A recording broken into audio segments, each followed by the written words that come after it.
Se constituyeron muchos ejidos y nuevos centros de población. La tierra ociosa era ahora de alta calidad y productividad. En diciembre de 1958 asumió la presidencia Adolfo López Mateos, lo cual dio un aire de esperanza a todas las familias de los obreros, ya que había sido el secretario del Trabajo con Ruiz Cortines. También tenía cierta fama de izquierdista, por lo que el propio Partido Popular se adhirió a su candidatura. Asumió el poder en medio de una intranquilidad social muy elevada debido a los bajos salarios que recibía la mayoría de la población. Era una determinación que surgía de los sólidos principios sostenidos por los dirigentes, de su formación social, de su formación política, de que abrazaron con autenticidad la causa obrera y campesina y que sabían que ellos tenían la razón y no importaba que toda la fuerza del Estado, del gobierno, del partido que está en el poder, de los patrones, de los terratenientes, se fueran en contra de nuestros dirigentes, de nuestras estructuras organizativas que conformaban en ese momento la organización y orillaron a que compañeros nuestros se fueran por la vía directa, por la vía de las armas para defenderse porque consideraban que no había otro camino. Los siguientes años se visten de una aparente prosperidad en medio de la Guerra Fría. Para este momento, el país sigue con su crecimiento demográfico. Se asesina en México al líder campesino Rubén Jaramillo, heredero de la causa zapatista y amigo personal del presidente López Mateos. Fidel Velázquez, líder de la CTM, apenas cumplía 20 años de ser el secretario general. La presencia de la Unión Soviética, país líder de la clase trabajadora, y de Cuba, que recientemente se instalaba en el socialismo, hacen que las reuniones de las Naciones Unidas se escandalicen. El bloqueo a Cuba se convierte en la más grande pesadilla del pueblo cubano. La parte más importante de la UGOSEM se da precisamente cuando la presencia del movimiento rebelde 26 de julio en México fue fundamental para que los dirigentes de este movimiento, encabezados por el comandante Fidel Castro Ruz y de luchadores revolucionarios cubanos, es aquí donde se conocen y es aquí donde también muchos mexicanos se suman a ese movimiento. Que no se puede confiar en el imperialismo, pero ni tantito así, nada. Cuando la prensa mundial nos informa que un ejército de mercenarios entrenados para la guerra y el sabotaje por militares y agentes de la CIA los habían preparado para invadir la isla, nosotros que éramos y seguimos siendo grandes admiradores de la Revolución Cubana, surge la idea de un compañero elaborar un manifiesto de llamamiento al pueblo de Baja California para instalar un centro de reclutamiento de voluntarios para ir a pelear en defensa de la Revolución Cubana. Y en un día se juntaron más de 500 voluntarios. De campesinos, obreros, estudiantes, comerciantes, intelectuales, profesionistas, médicos, de todo. Dime tú, ¿cuál es tu preocupación mayor en este momento, como joven y como estudiante?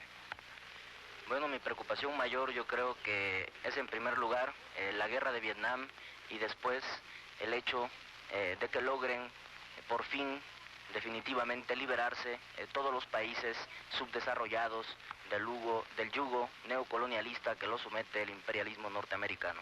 Para no perder la costumbre, los Estados Unidos invaden Vietnam, en una acción que es condenada y rechazada por todo el mundo, incluyendo los propios norteamericanos. Hemos estado involucrados como UGOSEM a organismos internacionales, pero siempre dentro de una línea política bien definida, en favor de la paz. Siempre nos pronunciamos contra la guerra de Vietnam, contra la guerra de Corea en el 50 y últimamente pues contra la guerra de Irak y Afganistán.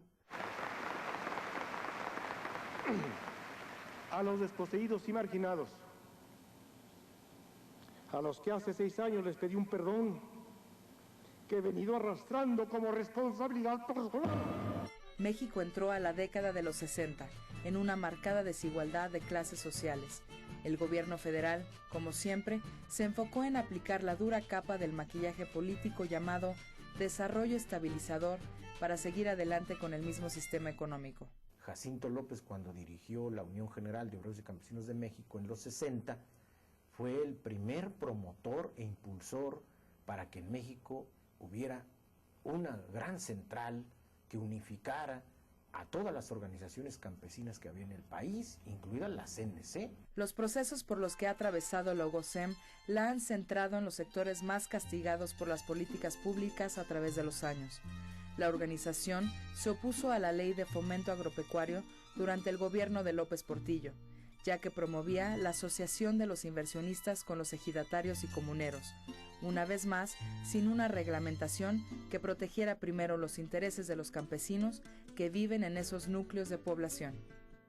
Gradualmente fueron surgiendo una serie de diferencias políticas entre diversos miembros del Comité Nacional, sobre todo con Lázaro Rubio Félix, Salvador Castañeda y Álvaro Ríos.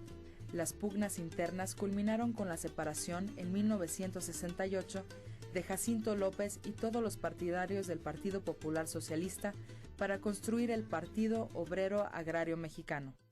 Un partido que solicita su registro de acuerdo con las leyes electorales de la época y que no logra conseguirlo, precisamente porque quienes conformaban la autoridad electoral de la época, que dependía de la Secretaría de Gobernación, y la representación de los partidos ya registrados, votaron en contra para que no se le diera un registro a un partido obrero campesino. Le niegan el registro y a partir de esa fecha la Unión General de Obreros y Campesinos de México actúa sin una vinculación directa con un partido de clase, un partido clasista, con quien se pudiera sentir identificado. La UGOSEM comienza a sufrir un gradual rompimiento y a perder la fuerza tan grande que había logrado unificar gracias a sus principios ideológicos de lucha. Jacinto andaba ya muy malo, muy enfermo de su efisema, cuando murió el general Cárdenas, y estaba aquí en México Jacinto, y fue a verlo. Y ahí lo vi derramar lágrimas, y le dijo: "Ahí te alcanzo, mi general", le dijo. "Ahí te alcanzo, mi general". Y sí, a los pocos meses o al año se murió Jacinto. Jacinto López muere el 3 de mayo de 1971 de un fuerte padecimiento pulmonar que había sufrido desde que estuvo en la prisión de Cananea. Nosotros somos él, tú y yo y vosotros, todos nosotros. En tu traje se esconde, compañero, y piensa en tu cabeza. Donde yo vivo, esa es su casa, y donde tú eres atacado, allí lucha él.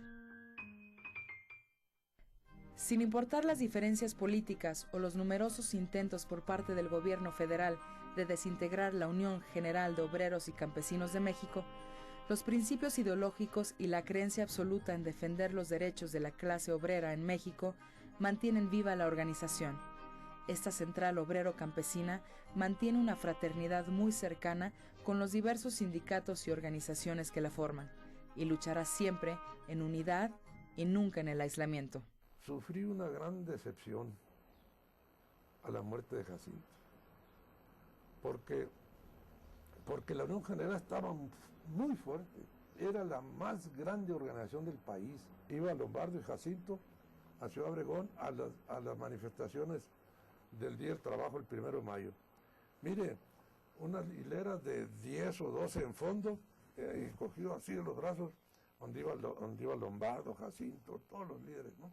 Y como 3 cuadras para atrás de pura gente. La UGOSEM ha sido fraccionada, ¿verdad? Ha sido desmembrada, ha sufrido mutilaciones, y de hecho pues podríamos hablar de muchos líderes, ¿no? Unos buenos, otros malos, otros regulares. Pero afortunadamente ha prevalecido la buena, que es la que actualmente conocemos como la Unión General de los Campesinos de México, sin adornos. La que preside actualmente el compañero Valentín González Bautista. Creo que para mí, yo que conozco la historia de esta organización, creo que es la que ha mantenido fielmente los principios y la doctrina que la hizo, que dio el motivo para su creación.